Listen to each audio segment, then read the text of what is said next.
तो बच्ची बोली कि टीचर बोलते हैं घर चले जाओ। अब ये बताओ, वो बच्ची बता रही है कि मैं 4 किलोमीटर साइकिल चला के आई हूँ स्कूल चलाने, साइकिल चला के 4 किलोमीटर साइकिल चला के आने के बाद मेरा पीरियड स्टार्ट होता है। अब मैं रिटर्निंग में साइकिल कैसे चलाऊंगी और साइकिल को खींच के कैसे लेके जाऊंगी? वो बोली कि एक बार इसके साथ ऐसा हुआ कि जब साइकिल खींच के जा रही थी तो वो बेहोश होकर गिर गई थी, चक्कर आ गया था, कमजोरी ब्लीडिंग है तो ऑब्वियसली होगा। ये बातें किसी को पता ही नहीं है कि इन बच्चियों के साथ कितने तरह के प्रैक्टिकल चैलेंज आ सकते हैं। दूसरा, मैंने क्वेश्चन पूछा शिक्षकों से कि जब बच्ची आके पूछती है आपको कि पीरियड स्टार्ट हो गया क्या करते हो? अच्छा, साइकिल नहीं चला सकती क्योंकि दर्द पेन तो अलग है, कपड़े भी तो खराब होते हैं। शिक्षकों से जब मैंने पूछा कि जब बच्ची पूछती है तो आप क्या करते हो, तो सीधे बोलते हैं कि हमारे पास कहाँ ऑप्शन है। टीचर ऐसे बोला था, हमारा जीवन में कहाँ ऑप्शन है, हम तो बच्ची कह रही चल जाए अपन घर। द कैजुअल टॉक के इस नए एपिसोड में स्वागत है आप सभी का। आज हमारे साथ जो इंसान है वो हमारे बेगूसराय बिहार के रहने वाले हैं, लेकिन जापान में इंडियन कल्चर को प्रमोट करते हैं, बढ़ावा देते हैं और इंडियन को सपोर्ट करते हैं। Welcome to the casual talk Vikas Ranjan भैया। थैंक यू आदित्य, एंड बहुत अच्छा लग रहा है। इस प्लेटफॉर्म को हम कई समय से फॉलो कर रहे हैं और हमको भी अच्छा लग रहा है कि आप लोगों के बीच में आए और इस प्लेटफॉर्म पे बात करने के लिए मौका। कैसे हैं आप? एकदम बढ़िया हैं और बहुत ही हेक्टिक शेड्यूल में आए हुए हैं छुट्टी में।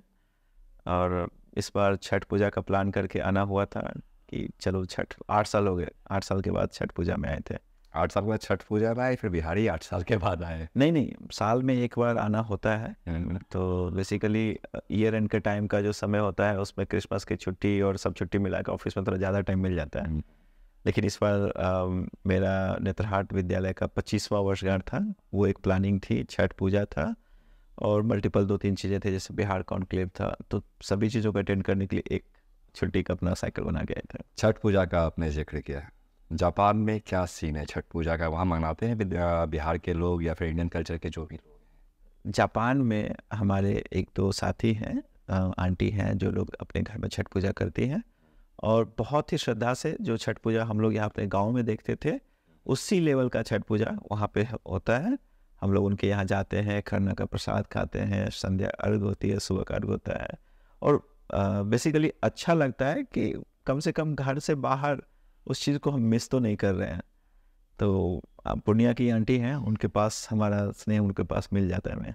मतलब एक छोटा सा बिहार झारखंड बसा हुआ है जापान में। बिहार झारखंड तो है, डेफिनेटली है। और हम लोग के पास चैलेंज क्या है कि जापान पहुंचने के बाद लगता है कि अपने लोग कहाँ हैं, अपने लोग कहाँ हैं। मुझे याद है आज भी वो दिन 2016 में हम पहुँचे थे 31 जनवरी की नाइट में, और जापान का कमरा बहुत छोटा छोटा कमरा होता है। तो होटल के जिस रूम में रोहित बैठे थे उस रूम का साइज़ इतना नहीं था कि उठ के हम वहाँ पे टहल भी सकें। और उसके बाद ऑफिस जाना, ऑफिस से आना, फिर अपने बेड पे ही लेटे रहना। एक समय ऐसा होता है जब मन कर रहा था कि रो ही लेते हैं, कौन सी जगह पे आके फंस चुके हैं। फिर वहाँ से लोगों से मिलना, बातचीत करना स्टार्ट हुआ। कुछ बहुत क्लोज फ्रेंड आए जिन्होंने मुझे इनिशियल सेटअप में वहाँ हेल्प किया। उनकी मदद से थोड़ा इंडियन कम्युनिटी के पास जुड़े, उनके साथ जुड़ के फिर कुछ काम वगैरह भी किए। और उसी बीच में था कि अरे बिहार के भी तो लोग होंगे, अगर बिहार के लोग हैं तो है कहाँ। फिर लोगों से बातचीत करना स्टार्ट हुआ और बिहार के कई सारे हमारे वहाँ पे भैया टाइप के लोग हैं जो कई सालों से वहाँ पे हैं। लेकिन शायद मुझे लगता है कि उनका स्ट्रक्चर रहा होगा, बाद में भी था, पहले भी था, लेकिन फिर हम लोग लाइक माइंडेड लोग मिले और अपना बिहार झारखंड का एक एसोसिएशन भी फॉर्म किए। उसके बाद उस एसोसिएशन के साथ में बहुत सारा हम लोग वहाँ पे कल्चरल एक्टिविटीज़ भी करते हैं। तो ये स्टोरी सुनाने का मतलब ये था कि मेरे लिए बिहार झारखंड से बड़ा अखंड बिहार है। हम लोग सब मानते हैं कि हम लोग अविभाजित बिहार के ही पार्ट हैं। तो चाहे वो झारखंड से हो, हजारीबाग से हो, या रांची से हो, या जमशेदपुर से हो, या फिर हमारे पटना से हो, बेगूसराय से, मुजफ्फरपुर से हो, तो सब एक हैं। हमारा बहुत बड़ा एक ग्रुप है, अराउंड 300 पीपल का। एंड उस ग्रुप में हम लोग वहाँ छठ पूजा मनाते हैं। ऑफकोर्स छठ पूजा तो सबके लिए काफ़ी आस्था का विषय है। साथ ही साथ मस्ती के लिए लिट्टी चोखा पार्टी भी करते हैं और क्रिकेट भी साथ में खेलते हैं। क्रिकेट का अलग ही स्टोरी है, बट अपने बिहार झारखंड के लोगों के बीच में हम लोग दुर्गा पूजा, सरस्वती पूजा, दही चूड़ा, मकर संक्रांति, उसके बाद आपका होली भी साथ में खेलते हैं, दशहरा में भी शामिल होते हैं। तो एक अच्छा सा, एक बड़ा सा परिवार वहाँ बन चुका है हमारा। और एक एडॉप्टेशन का कहा जाता है कि हमेशा से एक कल्चर रहा है, वेस्टर्न सोसाइटी को फॉलो करते हैं लोग। जी। तो इंडियन कल्चर को जापान के लोग या फिर बाकी अदर कंट्री के लोग क्या फॉलो करते हैं या फिर अडॉप्ट कर पाते हैं उस चीज़ को? बहुत अच्छा है आपका ये प्रश्न। तो भारत और जापान के बीच में एक जो सबसे बड़ी विशेषता रही है वो है हमारा कल्चरल कनेक्ट। और वो इस रूप में है कि आप ऐसा समझिए कि भारत में हम लोग भगवान का पूजा करते हैं। हमारे पास गणेश जी हैं, हमारे पास सरस्वती माँ हैं, हमारे पास शिव जी हैं, हमारे पास बहुत सारे ऐसे भगवान हैं जिनकी हम पूजा आराधना करते हैं। जापान में भी ये भगवान एग्जिस्ट करते हैं। वहाँ पे जो सरस्वती माँ यहाँ पे हाथ में वीणा ली हुई है, वहाँ पे जापान में हम लोग उनको बेंजाइटिन माँ बोलते हैं। यहाँ पे हमारे पास गणेश जी जिनके पास सुर है, जापान में भी एक स्ट्रक्चर है उनके पास भगवान जी का जिनकी हम लोग वहाँ पे आराधना करते हैं, वो भी गणेश जी है। हमारे पास यहाँ पे शिवलिंग है, वहाँ पे है। हमारे पास इंद्र भगवान है, उनके पास इंद्र भगवान का, हाँ, उनका नाम अलग है, लेकिन जो हमारा भगवान को देखने और समझने का जो समझ है वो वहाँ भी एग्जिस्ट करता है। और जब हम अपने दोस्तों से बात करते हैं या फिर जो पुराने वहाँ पे कई दशकों से रह रहे हैं, तो पता चलता है कि ये तो कई कई साल पहले जापान आ चुका था। तो फुटफॉल की बात करें या फिर भारत जापान के रिलेशन की बात करें, तो हमारा कल्चरल कनेक्ट बहुत स्ट्रांग है। कल्चरल कनेक्ट हमारा अच्छा है। सेकंड, हमारे भारत और जापान के बीच का जो रिश्ता है उसको समझिए। हम भारतीय, स्वामी विवेकानंद जी को यहाँ कोट करते हैं। स्वामी विवेकानंद जी ने कहा था कि अगर हर भारतीय को एक बार जापान जरूर जाना चाहिए। और वो क्यों कहा था उन्होंने, जब हम वहाँ पहुँचे रहे तो समझ में आया कि जापान में जो डिसिप्लिन है या जापान की जो खूबसूरती है, वहाँ के लोग हैं, उनका बात है, व्यवहार है, वो इतना अच्छा है कि अगर इंडिया उसको 10% भी अडॉप्ट कर ले तो भारत बहुत आगे निकल जाएगा, बहुत आगे निकल जाएगा। स्वामी विवेकानंद जी ने तब कहा था। मतलब इंडियन को ज़रूरत है जापान की कल्चर को अडॉप्ट करने की, सीखने की। मतलब इंडिया का कल्चर बहुत रिच है, लेकिन जापान से है। जापान से हम वहाँ का अगर अनुशासन सीख लें, वहाँ की जो चीज़ें हैं सीख लें, तो हमारा जो भारत के हमारे लोग हैं, वो मेंटल जो ब्लॉकेज है या फिर जो हमारा सोचने की जो शक्ति है या फिर प्रवृत्ति है, वो निश्चित बदल जाएगा। सिमिलर चीज़ें क्या लगी आपको यहाँ और जापान की? मतलब मिलता जुलता बिल्कुल कि हाँ यार ये तो इंडिया में भी है, जापान में भी हो रहा है। देखिए, खाने का फूड बहुत डिफरेंट है, तो फूड को कंपेयर नहीं करते हैं, थॉट को कंपेयर करते हैं। जापान के लोग बहुत मेहनती है और हम भारतीय मेहनत के लिए जाने जाते हैं। उसमें भी अगर बिहार की बात करें तो उस पर चर्चा करेंगे, लेकिन मेहनत कश है। दूसरा, सेवा। हम भारतीय के बीच में मेरा ये मानना है कि हम लोग ना सर्विस को मानते हैं कि ये सुप्रीम रिलीजन है। करेक्ट, सेवा परमो धर्म की हम लोग बात करते हैं। तो अगर भारत के पास ये सेवा भाव है, तो जापान में भी ये सेवा वर्ड जापानीज में एग्जिस्ट करता है, जिसका मतलब है services, to serve the society, to serve the community. और ये एक ऐसा कनेक्ट है हमारे बीच में जो कि अपने आप में लगता है कि एक हो गया मातृभूमि, एक हो गया कर्म भूमि। तो मातृभूमि और कर्म भूमि दोनों के बीच में अगर सेवा का प्लेटफॉर्म मिल रहा है तो करते हैं काम जम के। कहा जाता है कि जापानीज लैंग्वेज वर्ल्ड की तीसरी सबसे टफेस्ट लैंग्वेज है जी। किसी भी इंडियन को अगर इंडिया से जापान जाता है तो लैंग्वेज के अलावा बाकी के सारी कौन सी दिक्कतें हैं जिसको सामना करना पड़ता है, और उस चीज़ को कम कैसे अगर कोई भी करना चाहे तो कैसे क्या करे उसके लिए? जी, देखिए, लैंग्वेज तो सबसे बड़ा हर्डल है, नो डाउट, इसमें तो कोई डाउट ही नहीं है। जब हम गए थे तो हमको भी जापानीज नहीं आती थी, बहुत सारी दिक्कतें थी, लेकिन समय बदल रहा है। जापान जिस तरह से भी भारत के मार्केट को अडॉप्ट कर रहा है, तो जापान को ये बात समझ में आ चुकी है कि वो ग्लोबल मार्केट में उनको आने के लिए उनको ग्लोबल कल्चर को चाहिए होगा, खासकर लैंग्वेज को। तो उन्होंने इंग्लिश को धीरे धीरे अडॉप्ट किया है, और इंग्लिश को अडॉप्ट करने के बाद अब थोड़ा सा ग्लोबलाइजेशन हुआ है हमारा। विदाउट लैंग्वेज भी आप वहाँ पे अब सर्वाइव कर सकते हैं। जितने भी इंस्ट्रक्शंस रोड के होते थे या होटल्स के होते थे या अलग अलग जगहों पे, प्लेटफॉर्म पे, स्टेशन पे, हर जगह पे जापानीज लैंग्वेज के नीचे में उनका इंग्लिश लैंग्वेज लिखा हुआ मिल जाता है। तो दैट वे वो कंट्री जो है खुल रहा है, ओपन हो रहा है। तो पहले की बातें थी कि बिना लैंग्वेज का आप सर्वाइव नहीं कर सकते, मगर ऐसी बातें नहीं है। और मैं आपके कैजुअल टॉक प्लेटफॉर्म के माध्यम से अपने बहुत सारे जो अगर इस वीडियो को देख रहे हैं, मैं सबसे अपील करता हूँ कि भारत में एक कल्चर प्रमोट होता था कि आप इंजीनियरिंग की लाइन में आगे जा रहे हो, आप मेडिकल की लाइन में आगे जा रहे हो, आप सिविल सर्विसेज की लाइन में आगे जा रहे हो। ज़रूरी नहीं है। करियर बनाने के लिए आप ऐसा कोई भी रास्ता चूज कर सकते हो जो आपका रोजी रोटी तो सबको मिलेगा, लेकिन आगे ले जाना है, खासकर जापान जैसे कंट्री में अगर सर्वाइव करना, आप सीखिए ना। नॉर्मल बैचलर की डिग्री आप ले रहे हैं, आप जापानीज लैंग्वेज सीख लीजिए। लैंग्वेज सीखना, लैंग्वेज आपने बोला बहुत टफ है, एग्री करता हूँ, लेकिन मुश्किल नहीं है, और खासकर भारतीय के लिए तो बिल्कुल भी मुश्किल नहीं आपको कितनी दिक्कत आई? है। ऑनेस्टली स्पीकिंग अभी भी मुझे जापानीज नहीं आती है। 8-10 साल के बाद जो 8-10 थोड़ा सा उसमें क्या है कि डेडिकेशन चाहिए आपको। अगर वो टफ लैंग्वेज है तो आप जब तक समय नहीं देंगे उसको, आप लैंग्वेज नहीं पिक कर वे ऑफ कम्युनिकेशन क्या होता है? लोकल लोग से कनेक्ट करने का सबसे आसान तरीका क्या होता है वहाँ पे? सकते। जापानीज ही है, जापानीज ही है, अलावा तो कोई और? टूटी फूटी और फिर ये सारे से ऐसे तरीकों से काम चल जाता है अपना। अभी तक लेकिन मेरे साथ थैंकफुली मेरी वाइफ है ज्योति, जो कि लैंग्वेज में इन्वेस्ट की अपना समय को, तो वो मेरा मैक्सिमम पार्ट कवर करती है। स्कूल में बात करना, बच्ची के टीचर से बात करना, या फिर अगल बगल के पड़ोसी से बात करना। उनका जापान जाने के बाद इम्प्रूव हुआ जापानीज, या फिर यहाँ से? नहीं, उसकी भी अलग कहानी है। वो आईटी प्रोफेशनल है, और शादी के बाद उसने अपना उसको यूएस जाना था, उसका भी करियर काफ़ी पिक पे था। उसने शादी के बाद सेक्रीफाइस किया कि चलो जापान में साथ में रहेंगे, फिर एक वहाँ से स्टार्ट करेंगे। उसी समय एक छोटी सी घटना हुई थी कि जिस दिन वो टोक्यो पहुंची थी, वो दिल्ली से फ्लाई करती है, और मेरे पिताजी यहाँ ध्यान उनका सूचना मिलता है मुझे। तो वो जॉब ज्वाइन करने के लिए टोक्यो लैंड की, और 2 घंटे बाद मुझे वहाँ से वापस आना पड़ गया इंडिया। यहाँ तक कि जब वो लौट रही थी तो वीज़ा वाले ने बोला था कि मैडम बाहर का रास्ता उधर है, और वो बता नहीं पा रही थी कि मुझे वापस इंडिया जाना है। जितनी एक्साइटेड होके वो आई थी, तो वहाँ उसका जॉब छूटा। लेकिन उसके बाद उसने जब पापा का अंतिम क्रिया सब कुछ करके मैं जब वहाँ लौटा था, तो फिर उसने इन्वेस्ट किया, जापानीज लैंग्वेज में इन्वेस्ट किया, बिकॉज समझ आ चुकी थी कि 2016-17 की बात मैं बता रहा हूँ, उस समय लैंग्वेज था कि अगर लैंग्वेज आता है तो ही आपका स्किल्स वहाँ पे कंसिडर किया जाएगा, नहीं तो नहीं। तो अभी ठीक है, उसने काम किया।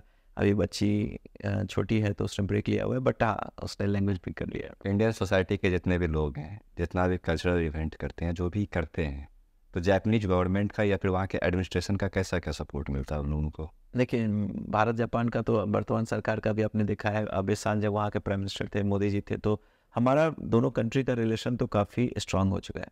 जापानीज लोगों के बीच में एक जो परसेप्शन है, परसेप्शन काफ़ी बाहर में काम करता है। वो ये है कि भारतीय बहुत अच्छे होते हैं, भारतीय बहुत मेहनती होते हैं, और इनके जैसा शार्प माइंड विश्व के किसी कोने में नहीं मिलता है। तो और ये हो गई उनके परसेप्शन की बात। अब अगर बात आती है कि उनका परसेप्शन बनाया किसने, तो 3 लोगों को हम लोग बहुत ही गर्व से और श्रद्धा से हम लोग वहाँ पे नाम लेते हैं।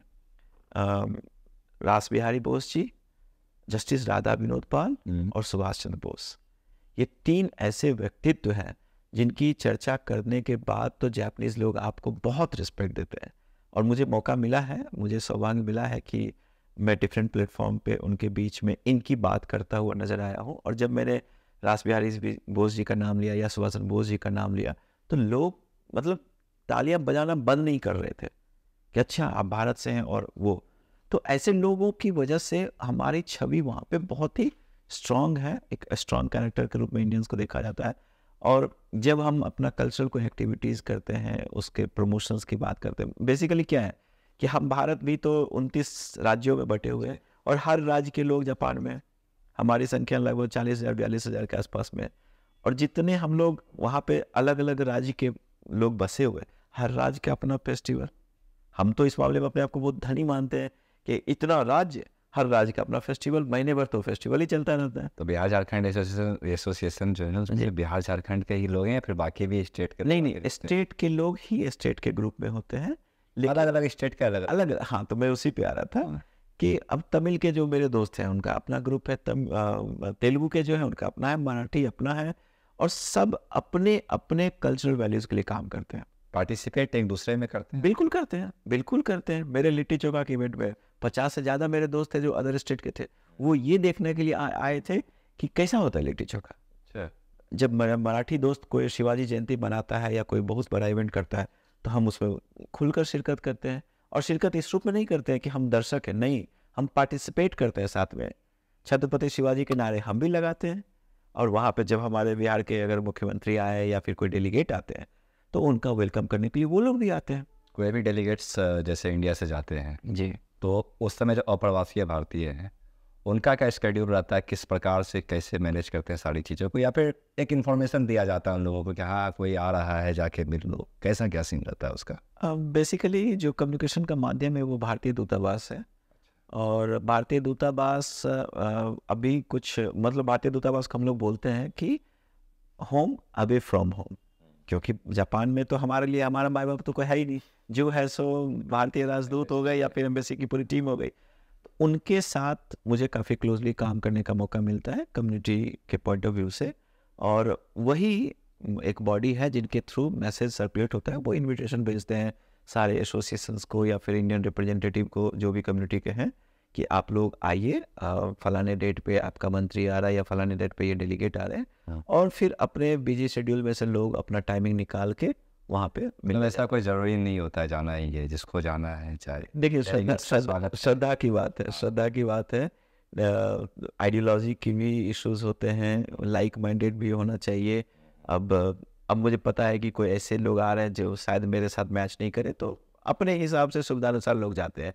और दूसरा चैलेंज है कि सबका बिजी लाइफ है, बहुत बिजी लाइफ हम लोगों का वहाँ पे होता है, तो मोस्ट ऑफ द टाइम हम अपने ऑफिस के काम की वजह से नहीं जा पाते हैं। बट हाँ, इनविटेशन का माध्यम भारतीय दूतावास है। समटाइम्स जैसे अब मेरा एक पर्सनल कैपेसिटी में मैं बिहार फाउंडेशन जापान का सेक्रेटरी भी हूँ, तो मैं अपने चेयरमैन या फिर अपने जो स्टार्टिंग के अपने जितने भी क्लोज फ्रेंड थे उन लोगों की मदद से बिहार के साथ, सरकार के साथ काम करने का मुझे अच्छा मौका मिलता है। तो बिहार से अगर कोई डेलीगेट आते हैं तो उनकी जानकारी हमें ऑफिशियल चैनल से मिल जाती है, फिर उसके हिसाब से हम लोग सर्कुलेट करते हैं फिर उसको अपने लोगों के बीच में। जी, वो सारी चीज़ें आगे फिर जाती हैं। Correct correct.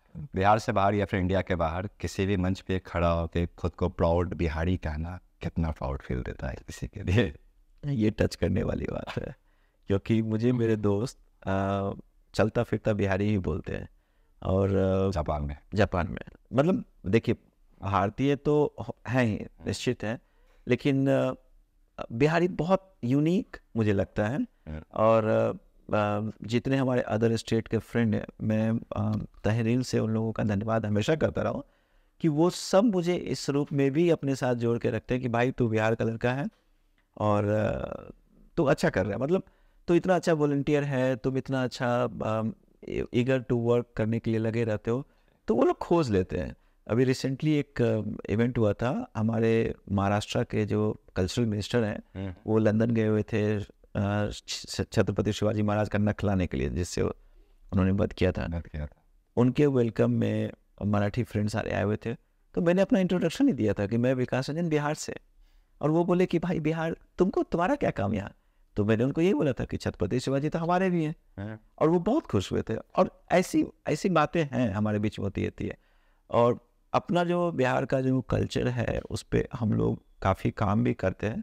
और जो एक परसेप्शन है बाहर बना हुआ कि अभी कल जो बिहार कॉन्क्लेव हुआ था वहाँ भी हमारा टॉपिक था कनेक्टिंग एंड ब्रांडिंग बिहार। तो ब्रांडिंग बिहार की जब हम बात करते हैं ना, तो मेरा मानना है कि जब तक आप अपने आप को अपने स्टेट का ब्रांड नहीं बनाओगे ना, आप उनकी क्या ब्रांडिंग करोगे? आपको अपने आप को, जैसे मोदी जी आए थे, उन्होंने बोला था कि हर भारतीय अपने आप में एक भारत है, क्योंकि आपकी एक एक्टिविटीज से सामने के जो कंट्री के लोग हैं, लोकल लोग हैं, वो तय करेंगे कि आप अपने कंट्री को किस तरह से रिप्रेजेंट कर रहे हो।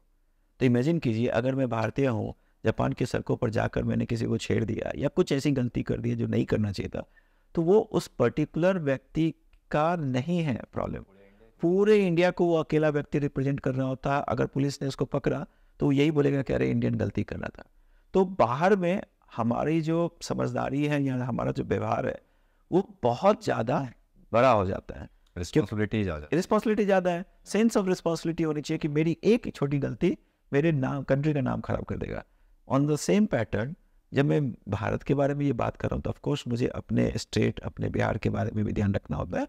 और मेरा मानना है कि अगर आपको प्राउड बिहारी बोलना है तो अपने आप से अपने आप को प्रमोट कीजिए, अपने आप को ब्रांड के रूप में एस्टैब्लिश कीजिए और आप बोलिए। अगर आप बोलिएगा कि बिहार मेरा अच्छा है, बिहार में सब कुछ सही है, तो निगेटिविटी जो आपके चारों तरफ है वो धीरे धीरे हटती जाएगी और लोग फिर आपके बारे में अच्छी बातें करेंगे। जैसे आपको एक और उदाहरण देता हूँ, बिहार मजदूरों के लिए जाना जाता है, ठीक है। बहुत सारे लोग बोलते हैं कि बिहार में मजदूर होते।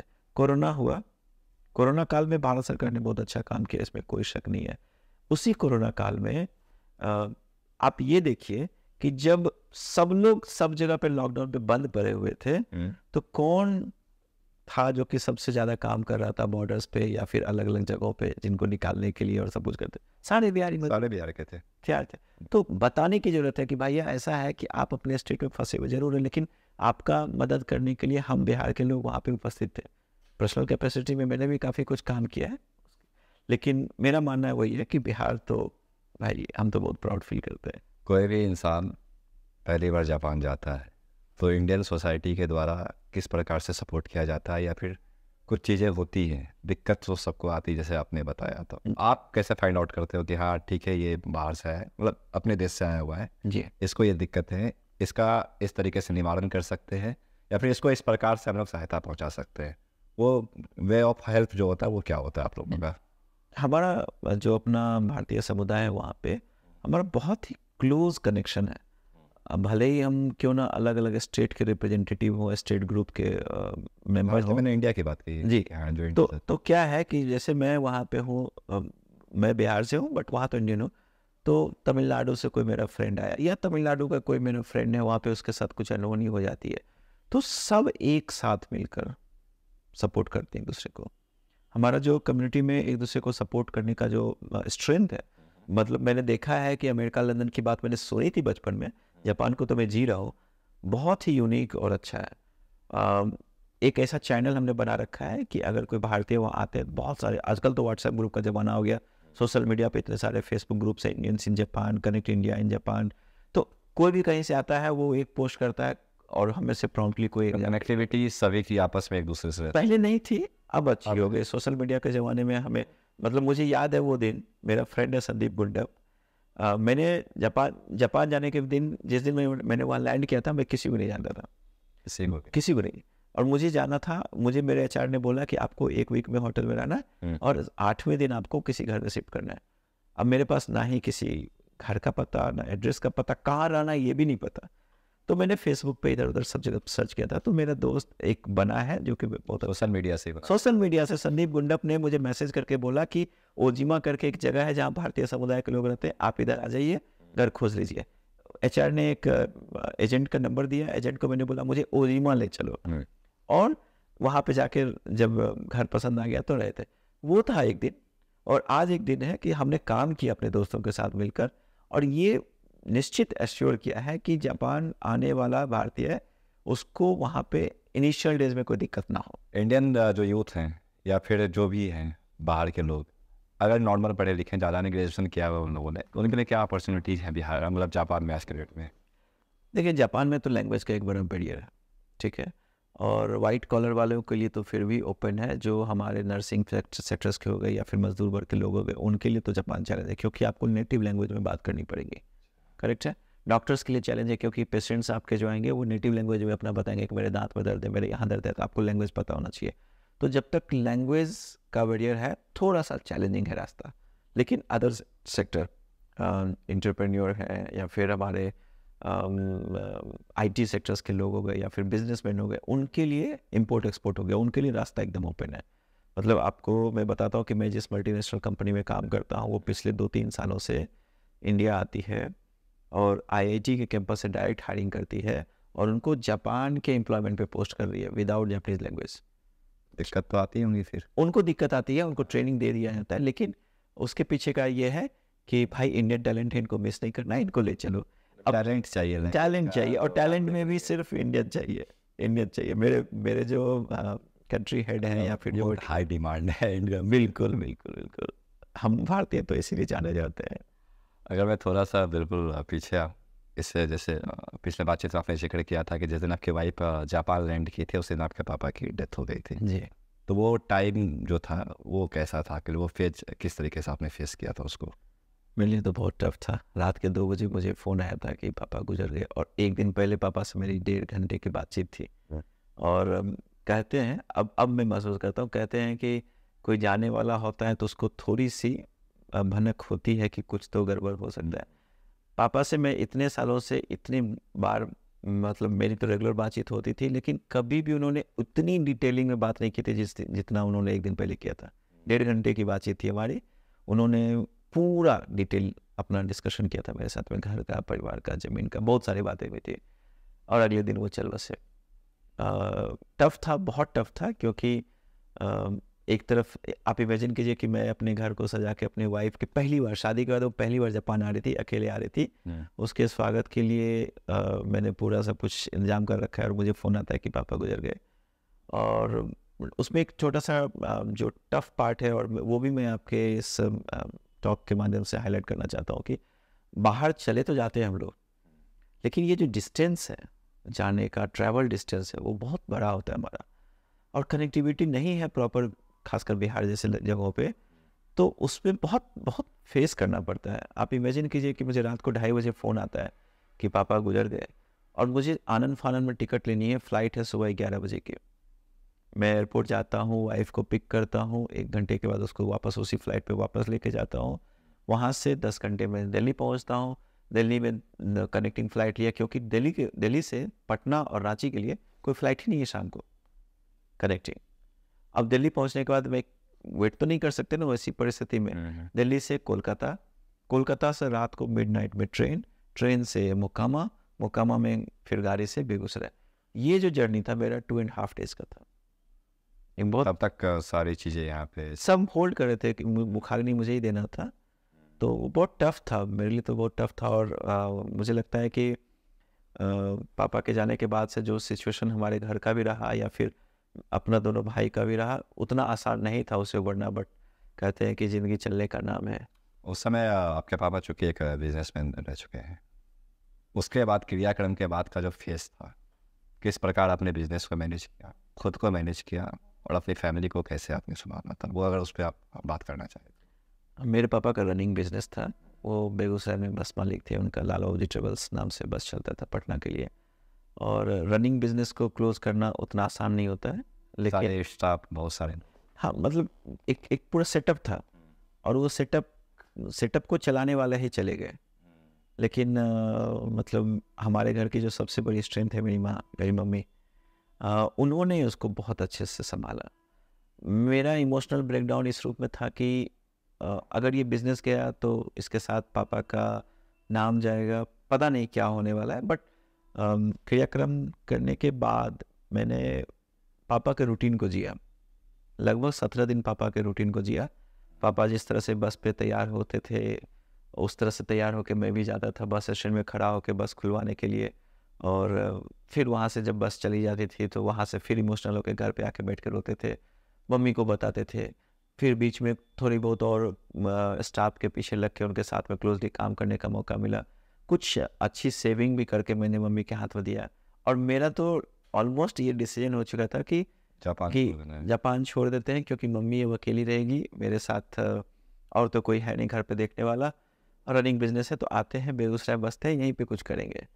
लेकिन मेरी माँ, मेरा छोटा भाई और मेरी वाइफ, इन तीनों ने उस समय मुझे बहुत पुश किया कि आप जहाँ हो अच्छी ज़िंदगी जी रहो, अपने फ्यूचर के बारे में सोचो, कल को बच्ची होगी, बच्चे होंगे तो उनका भी एक लाइफ स्टाइल देखना है। और मेरी मम्मी ने उस पूरे रनिंग बिजनेस को हैंड होल्ड किया, मतलब मुझे भेज दिया गया टोक्यो, बिजनेस रनिंग था। बाद में उन्होंने समाज के लोगों की मदद से सब कुछ क्लोज किया, और आज भी वो स्ट्रांगली घर पर बैठी है, घर संभाल रही है, गांव संभाल रही है, जो हमारे गांव में जो खेत वेत का जो होता है वो सब देख रही है। और मतलब उनके ऑल इन ऑल वहीं का। हाँ, मतलब पापा जब थे तो भी मम्मी पापा का बहुत बड़ा सपोर्ट सिस्टम थी, और अब तो हम दोनों भाई के लिए तो सबसे बड़ी सपोर्ट वही है। जबरदस्ती आपको भेजा गया था, जबरदस्त, जाओ यार तुम क्या कर रहे हो यार। जाओ, बहुत पुश हुआ था मेरे छोटे भाई वाइफ। कितना मतलब वो टाइम, अगर मैं थोड़ा सा उसमें जाऊँ पीछे, तो एक होता है ना कि इमोशनली लिया गया डिसीजन है कि नहीं मुझे ये करना है, ऐसे करना, कि मुझे मालूम है कि एक ना मेरा सेट करियर है, सब कुछ सही चल रहा है, Correct. लेकिन घर आके कंडीशन के अकॉर्डिंग कि हाँ ये कंडीशन हो रही है, उसके पीछे ये सारी चीज़ें हैं, मुझे ये करना है, वो करना है। तो आपको नहीं लगता है कि वो पूरा इमोशनली एक डिसीजन लिया गया था, आपके लाइफ का सबसे बड़ा डिसीजन जो कह सकते हैं उस समय? हाँ, मतलब मेरे लिए तो था ही इमोशनल। और देखिए क्या है ना कि बचपन से हम लोग बाहर हैं, 98 से मैं बिहार से बाहर हूँ, तो जो इंफ्रास्ट्रक्चर है यहाँ पे, जो फैसिलिटीज़ होनी चाहिए यहाँ पे एक अच्छी ज़िंदगी जीने के लिए, जो लोग बाहर निकल जाते हैं उनको थोड़ा आइडिया हो जाता है कि बाहर की लाइफ थोड़ी अच्छी है, बेहतर है, खासकर एजुकेशन के फील्ड में और मेडिकल के फील्ड में। तो एक छोटी सी, जैसे शायद मेरे पापा बच सकते थे अगर कोई बहुत अच्छा हॉस्पिटल आसपास में होता या फिर उस तरह का एक इकोसिस्टम होता। तो हमारे ज़िला में या फिर बोलिए स्टेट में ही इकोसिस्टम का प्रॉब्लम है। तो दैट वे ऑल्सो मेरे भाई और मेरी वाइफ ने यही बोला था कि कैसे तुम कर सकते हो ये चीज़, इतनी अच्छी ज़िंदगी तुम जी रहे हो, इतना अच्छा तुम्हारा करियर एकदम पीक पे है, और वहाँ से वापस आके फिर बेगूसराय में जाके वो भी उस बिज़नेस में घुसना। हाँ, ये भी एक इम्पॉर्टेंट था, उस बिज़नेस में घुसना जिस बिज़नेस के बारे में आपके पापा ने आपको भनक तक नहीं लगने दी। मालूम ही नहीं था। मालूम इन द सेंस कि मेरे बस के स्टाफ मुझे नहीं जानते थे कि मैं भाड़ा दे के आप चढ़े? भाड़ा दे के चढ़े हैं, भाड़ा दे के अपने बस पे चढ़े हैं। बिल्कुल चढ़े हैं, क्योंकि ट्राई करने गए थे। इंट्रोडक्शन नहीं दिया आपने? हाँ भाई मैं ही बस का मालिक। नहीं, पापा ने ऐसा सिस्टम बनाया था, और मुझे पापा के जितने भी दोस्त हैं बेगूसराय के, वो सारे लोग इस बात को एक्नॉलेज करते हैं कि बस स्टैंड में शालिग्राम बाबू जो हैं, उनका 2 बेटा है, विकास रंजन जो कि यहाँ से नेतरहाट आवासीय विद्यालय में पास करके गया, और सुभाष रंजन जो आज इंडियन नेवी का बहुत बड़ा फौजी पोस्ट पे है। और दोनों भाई पढ़ाई के फील्ड में थोड़ा बहुत एक्सलेट किए, आगे बढ़े, लेकिन दोनों में से कोई भी बस स्टैंड का, उनकी लैंग्वेज में बोलते थे कि बस का धुआं नहीं लगने दिया। तो बस का धुआं दोनों भाई को नहीं लगने दिया गया। तो मम्मी का ये स्टेटमेंट था कि बेटा, जिस चीज़ के लिए पापा ने तुमको इतने दिनों तक दूर रखा, अब तुम कैसे घुस सकते हो, ये क्योंकि ये तो उनकी इच्छा ही नहीं थी। मतलब इमोशनल एक उस समय डिसीजन लिया गया था। मुझे लगता था कि शायद मुझे करना चाहिए, लेकिन उन लोगों ने जो सपोर्ट किया, थैंकफुल, क्योंकि आज मेरी बच्ची जापान में पैदा हुई है, तो मैं देख रहा हूँ। सिटीजनशिप नहीं लिया मैंने, बट मैं वहीं पे सेटल्ड हूँ, अपना घर बार सब कुछ है।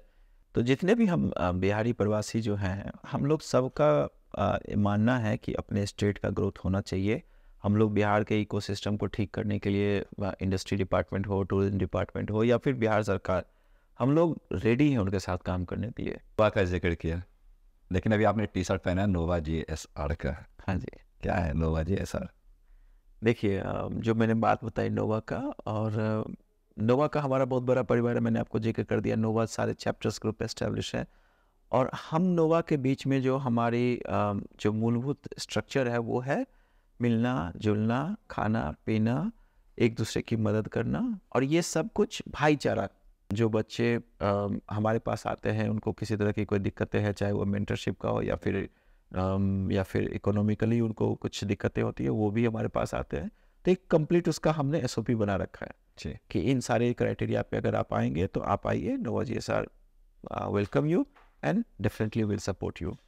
और उसके अलावा हमारा 1-2 इंस्टीट्यूशन के साथ में टाई अप भी है, जिसके थ्रू हम बच्चों को पढ़ाते हैं, हम वेबिनार करवाते हैं, सेमिनार करवाते हैं। तो ऐसी बहुत सारी एक्टिविटीज़ है शिक्षा के क्षेत्र में। संगिनी का मेन क्या काम है? संगिनी की परिकल्पना जो मेंस्ट्रुअल हाइजीन की, उस बच्ची ने जो सैनिटरी पैड के बारे में बात की थी, वहीं से निकल कर आई। संगिनी एक सोच है, एक ऐसी सोच जो इस बॉयज एसोसिएशन को इस रूप में प्रेरित कर रही है कि अपने स्टेट के मेंस्ट्रुअल हाइजीन पे आप काम करो। तो जब हमारी एक थिंक टैंक बैठी और हम लोगों ने डिस्कशन करना स्टार्ट किया, तो हमें समझ में आया कि बहुत सारे रिपोर्ट देख रहे थे, NHS रिपोर्ट एंड ऑल, तो समझ में आया कि ये इतनी बड़ी समस्या है और इस समस्या के बारे में कोई बात क्यों नहीं कर रहा है। जी। अनहाइजेनिक तरीके से बच्चियों का जब पीरियड होता है, उस टाइम पे जो वो अनहाइजेनिक तरीके यूज़ करते हैं, गंदे कपड़े का प्रयोग करना, और भी मल्टीपल उनके पास ऑप्शंस हैं, वो तो जानलेवा है उन बच्चियों के लिए। तो कोई क्यों नहीं इनके बारे में बात कर रहा है, कोई क्यों नहीं इनके बारे में सोच रहा है। तो वो क्वेश्चन तो हमने पूछा, लेकिन आंसर भी देने के लिए हम खुद ही सामने आए कि नहीं, वो कोई और क्यों हो, वो हम क्यों नहीं हो सकते। ऑल्दो हम बॉयज हैं, boys association, let's do it. And then Om Prakash ji की अगुवाई में हम लोगों ने प्लानिंग ऐसा किया कि पहले तो काम करते हैं ऐसा 3A पे काम करते हैं। पहला कि मेंस्ट्रुअल हाइजीन का सबसे बड़ा प्रॉब्लम है अनहाइजीनिक तरीके से पीरियड्स वगैरह में कपड़ों का प्रयोग करना। तो बोले एक काम करते हैं, पहले तो सैनिटरी पैड का हम लोग एक्सेसिबल करते हैं। सैनिटरी पैड को हम लोग एक्सेसिबल बनाते हैं उन बच्चियों के लिए जिनके पास उतने पैसे नहीं होते हैं पैड खरीदने के लिए। फिर वो अफोर्डेबल होना चाहिए। 3A accessible, affordable and availability. तो ये तीनों पे हमने काम किया। जब हमारा काम करने के बाद समझ में आया कि स्ट्रक्चर फॉर्म हुआ, लगा कि नहीं चलो करते हैं, तो हमने स्टार्ट किया कि चलो सैनिटरी पैड का वेंडिंग मशीन, एक ऐसा वेंडिंग मशीन बनवाते हैं अपने वेंडर से जिसमें उस डब्बे में एक बार में 100 पैड आ जाए। मार्केट में बहुत सारे सैनिटरी पैड का वेंडिंग मशीन अवेलेबल है। मैंने भी कुछ स्कूल विजिट किया था, कुछ हॉस्पिटल विजिट किया, देखता है किसी में 20 होता है, किसी में 25 होता है, किसी में 50 होता है, लेकिन जो हमने स्ट्रक्चर बनवाया उस पर 100 पैड एक बार में मशीन पे आते हैं। और दूसरा और उसकी चूँकि एक कहावत है कि फ्री का माल किसी को हजम नहीं होता है और फ्री वाला चीज़ ज़्यादा चलता नहीं है, तो बिहार झारखंड के लोगों की मेंटालिटी को ध्यान में रखते हुए हमने ये प्लानिंग की कि फ्री में नहीं देंगे, एक सेंस ऑफ अमाउंट, हाँ बॉन्डिंग के पॉइंट ऑफ व्यू से बस 2 रुपये का सिक्का डालो, एक पैड बाहर। 2 रुपये तो कुछ भी नहीं है आज के डेट में, लेकिन 2 रुपये में अगर आपको एक सैनिटरी पैड मिलता है जो आपको 4-5 घंटे के लिए आपको ब्लीडिंग से सेव करता है, तो उन बच्चियों के लिए तो वरदान है। तो ऐसा करके हमने एक वेंडर को सेलेक्ट किया, मल्टीपल वेंडर से बात करने के बाद, और फिर एक वेंडिंग मशीन और साथ ही साथ एक कॉम्प्रिहेंसिव सॉल्यूशन लेके आए। मतलब कि we are not here to install the machines, we are here to talk about the menstrual hygiene. And menstrual hygiene के पार्ट में आपको मैंने अफोर्डेबिलिटी की बात की, एक्सेसिबिलिटी की बात की, अवेलेबिलिटी की बात की, साथ में ये भी तो होना चाहिए ना कि बताएगा कौन। सही बात, दैट मीन्स कि अवेयरनेस। तो अवेयरनेस के ऊपर में भी हम लोगों ने काम करना स्टार्ट किया। और फिर ये हुआ कि चलो एक काम करते हैं, हम लोग चलते हैं और जहाँ जहाँ ज़रूरत का जगह है उन सब जगहों पे हम लोग ये लगवाते हैं, मशीन्स लगवाते हैं। अब जब कॉम्प्रिहेंसिव सॉल्यूशन की हम बात कर रहे थे और एक साइड हम इन्वायरमेंट की बात करते हैं, तो निकल कर बात आई कि और वो भी हमारे ही अपने रिसर्च से मिला कि पैड जो यूज़ किया वो होता है, उसको अगर आप ज़मीन पे फेंक दोगे तो वो 100 ईयर्स तक गलता नहीं है, उसके जो जेल्स वगैरह होते हैं। तो आप उस पर कुछ कर सकते हो क्या, ऐसा एक थॉट आया। और थॉट आया तो आंसर हमारे ही पास था कि क्यों ना एक इंसिनरेटर मशीन भी हम लोग साथ में इंस्टॉल करवाएं, जिसमें यूज़ किया हुआ पैड डालिए, बटन दबाइए, जल के राख, थोड़ा सा धुआं निकलता जरूर है लेकिन वो कंपेरेटिवली वो मिट्टी वाला जो सिचुएशन है उससे फार बेटर है। और यूज़ किया हुआ पैड को आप जलाइए, वो जल के राख हो जाता है, तो आपको इधर उधर कहीं फेंकने की आवश्यकता नहीं है। ये तो हो गया हमारा पैकेज। लेकिन सवाल उठता है कि बच्चियों को इस बात के लिए कन्विंस करना, तो वहाँ पे हमारा जो है मैराथन दौड़ जो है चल रहा है, जारी है। हाँ, ये जर्नी हमारी चल रही है। और पिछले एक साल में 365 डेज में 588 और समथिंग हमारा टोटल स्कूल हुआ है। ऐसे स्कूल्स में हमने अपनी मशीन्स को इंस्टॉल किया है। उसमें है कि गांव-गांव में सरकारी विद्यालयों के बीच में जाके इंस्टॉलेशन कराना, ठीक जी। अच्छा, 2 बातें हैं उसमें। जैसे बेगूसराय का मैं रहने वाला हूँ, लगभग यहाँ पे 90+ स्कूल्स में हमारे मशीन्स लगे हुए हैं अभी आज के डेट में, एज ऑफ टुडे, और आने वाले दिनों में भी और काम आने वाला है। तो वो जो 90+ स्कूल्स जो लगे हुए हैं, उनमें से पिछली छुट्टी में मैंने विजिट किया था 20-22 स्कूल को। बच्चियों से जब बात हुई थी तो उनको बोला था कि आपको जब पीरियड स्टार्ट होता है तो पहला चीज़ आप क्या करते हो? पहला, उस बच्ची ने पहले ही बता दिया था कि उसके पास पैड नहीं होता है। तो मैंने पूछा पहला चीज़, तो वो बोलती है कि मैं जाती हूँ शिक्षक के पास और उनको जाकर टीचर को बोलती हूँ कि सर पीरियड स्टार्ट हो गया। बहुत हिचक से, अगर मैम हो गई तो आसान हो जाता है, अदरवाइज वो बोलती है कि पेट दर्द हो रहा है। टीचर समझ जाते हैं कि पेट दर्द का मतलब है कि बच्ची को पीरियड स्टार्ट होता है, तो टीचर बोलते हैं कि बेटा घर चले जाओ। ये मैं बता रहा हूँ लोहिया नगर से उधर आगे बढ़ते वहाँ पे एक स्कूल, हाल फिलहाल की बात, पिछले साल की बात। हाँ, मेरे पिछले जनवरी में जब मैं छुट्टी पे था, तो बच्ची बोली कि टीचर बोलते हैं घर चले जाओ। अब ये बताओ, वो बच्ची बता रही है कि मैं 4 किलोमीटर साइकिल चला के आई हूँ स्कूल चलाने, साइकिल चला के 4 किलोमीटर साइकिल चला के आने के बाद मेरा पीरियड स्टार्ट होता है। अब मैं रिटर्निंग में साइकिल कैसे चलाऊंगी और साइकिल को खींच के कैसे लेके जाऊंगी? वो बोली कि एक बार इसके साथ ऐसा हुआ कि जब साइकिल खींच के जा रही थी तो वो बेहोश होकर गिर गई थी, चक्कर आ गया था, कमजोरी, ब्लीडिंग है तो ऑब्वियसली होगा। ये बातें किसी को पता ही नहीं है कि इन बच्चियों के साथ कितने तरह के प्रैक्टिकल चैलेंज आ सकते हैं। दूसरा, मैंने क्वेश्चन पूछा शिक्षकों से कि जब बच्ची आके पूछती है आपको कि पीरियड स्टार्ट हो गया क्या करते हो? अच्छा, साइकिल नहीं चला सकती क्योंकि दर्द पेन तो अलग है, कपड़े भी तो खराब होते हैं। शिक्षकों से जब मैंने पूछा कि जब बच्ची पूछती है तो आप क्या करते हो, तो सीधे बोलते हैं कि हमारे पास कहाँ ऑप्शन है। टीचर ऐसे बोला था, हमारा जीवन में कहाँ ऑप्शन है, हम तो बच्ची कह रही से चल जाए अपन घर। अब ये बताइए कि वो बच्ची आई, एक ऐसा नहीं है कि उनके पास सिस्टम नहीं है, मुझे ये भी जानकारी है कि बिहार सरकार के कई इनिशिएटिव हैं जिसमें कि बच्चियों के लिए सैनिटरी पैड की बातचीत कही गई है, सुविधा है, लेकिन उनकी लाइफ में सैनिटरी पैड से ऊपर की प्रायोरिटी की चीज़ें भी तो हैं। अगर उनको 200 रुपये महीने का सैनिटरी पैड के लिए सरकार देगी तो वो चावल ना खरीद ले, दाल ना खरीद ले जो कि पैड खरीदने जाए। नॉर्मल माइंडसेट तो यही है, क्योंकि उनके लिए तो बहुत बड़ा रकम है 200 रुपया। तब वहाँ पे जो नोवा जीएसआर का जो हमारा इनिशिएटिव है वहाँ पे वो फिट बैठता है। हम बोलते हैं कि आपको मशीन्स लगी हुई है, पैड लगी हुई है, 2 रुपया का सिक्का डालो, निकालो। अगर वो बच्ची बोलती है कि मेरे पास 2 रुपया भी नहीं है, तो शिक्षकों को हम ये रिक्वेस्ट करते हैं कि चाबी से खोल के उसको पैड दे दे। तो एक्सेसिबल तो है, अवेलेबल तो है। तो अब बच्ची को अगर वो पैड मिल गया तो वो क्यों घर जाएगी? उसको तो जरूरत नहीं है, पैड लगाएगी, स्कूल्स में ही चेंज करेगी, आराम से क्लास में बैठ कर पढ़ाई करेगी। तो जो हमारा अभी टीम ने, डिजिटल टीम ने जो इम्पैक्ट एनालिसिस पे काम किया है, उसमें हमारे पास बच्चियों के स्कूल के अटेंडेंस में बढ़ोतरी हुई है।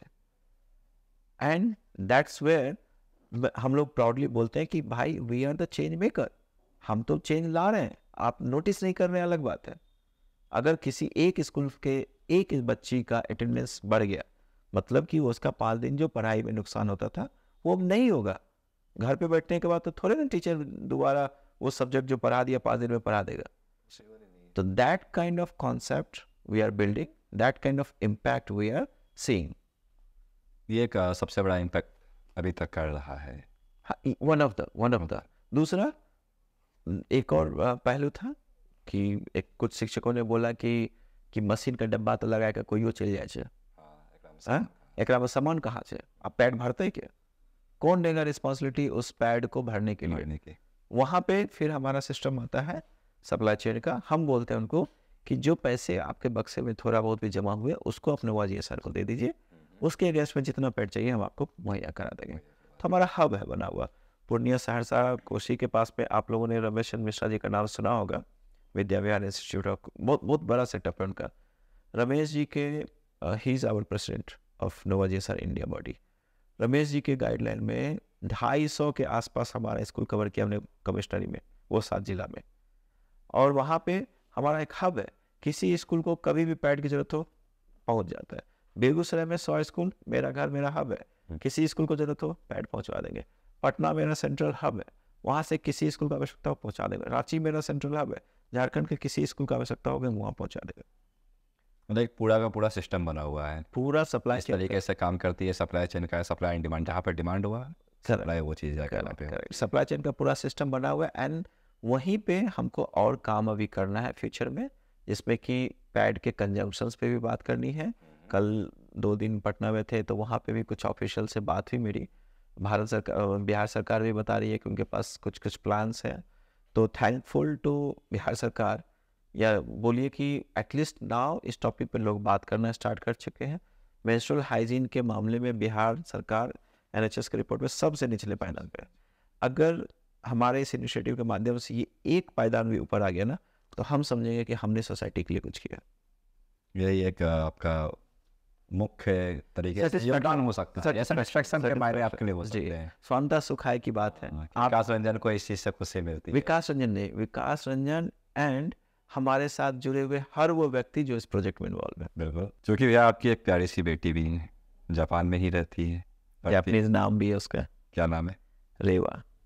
मतलब क्या होता है इसका? रेवा का मतलब है हु ब्रिंग्स हैप्पीनेस, और ये रेवा जो है जापान के इस युग का नाम है। तो जापान की एक प्रथा है कि जब राजा की गद्दी बदलती है तो वहाँ का कैलेंडर बदलता है, वहाँ का युग बदलता है। तो नए राजा जो बने हैं उनके जब उनका गद्दी बदला और वो गद्दी पे बैठे तो एक थिंक टैंक था 10-12 साल से काम कर रहे थे कि उस युग का क्या नाम होना चाहिए। तो उन्होंने नाम रखा रेवा और हमें पसंद आ गया। पढ़ती वही है, वही की जगह जी रहती वही है। करेक्ट। तो वापस जब बिहार आती होगी आपके घर में आपकी माँ से, लैंग्वेज कौन सा होता, बातें कैसे होती, हिंदी में, इंग्लिश में, जापानीज या फिर? देखिए हिंदी। मेरी बच्ची 3.5 years की है, वो बहुत अच्छी हिंदी बोलती है और हिंदी उसकी थिंकिंग लैंग्वेज के रूप में डेवलप हो चुकी है। वो जापानीज स्कूल जाती है, जापानीज लैंग्वेज को पिक कर रही है। वो जापानीज भी जितना उसको एज के हिसाब से सीख रही है वो कर रही है, और साथ ही साथ इंग्लिश के भी राइम्स वगैरह को उसने याद करना शुरू कर दिया है। अब आती है बात कि मेरी मम्मी से कैसे कम्युनिकेट करेंगी। तो इस बार की छुट्टी, क्योंकि पिछली बार बेटी मेरी बहुत कम बोल रही थी, इस बार की छुट्टी में मुझे पता था कि वो मम्मी के साथ काफ़ी टाइम देने वाली है, तो 2-2.5 महीना मैंने और मेरी वाइफ ने दोनों ने मिलकर अपनी बच्ची के साथ ठेठी पे काम किया। बात ही वैसे किया हुआ हमने। अरे अभी उससे पूछिए की गए तो बोलेगी हैगे की गए। वो ठेठी बोलती है, और वो जितना बोलती है, क्योंकि छोटी बच्ची है, लेकिन वो ठेठी बोल रही है कि करे छी, कहाँ जाए छी, खाए छिए, बैठे छिए, उठे छिए, मम्मी तो खुश है। तो भाषा जो बोलते हैं ना कि भाषा और व्यवहार, भाषा आपको नहीं छोड़नी चाहिए। और मैं अगेन आपके प्लेटफॉर्म से ये चीज़ रिक्वेस्ट करके सबको बोलता हूँ कि आप जहाँ से हैं उस जगह की जो लोकल भाषा है उसको मत छोड़िए। अपने बच्चों को तो निश्चित तौर पे उसको सिखाइए, क्योंकि एक बार ये जनरेशन गैप हो गया ना तो आपकी भाषा खत्म। बहुत बहुत धन्यवाद आपका भैया हमारे साथ जुड़ने के लिए। ऐसे ही आप हंसते रहिए, मुस्कुराते रहिए, देश और समाज के लिए काम करते रहिए।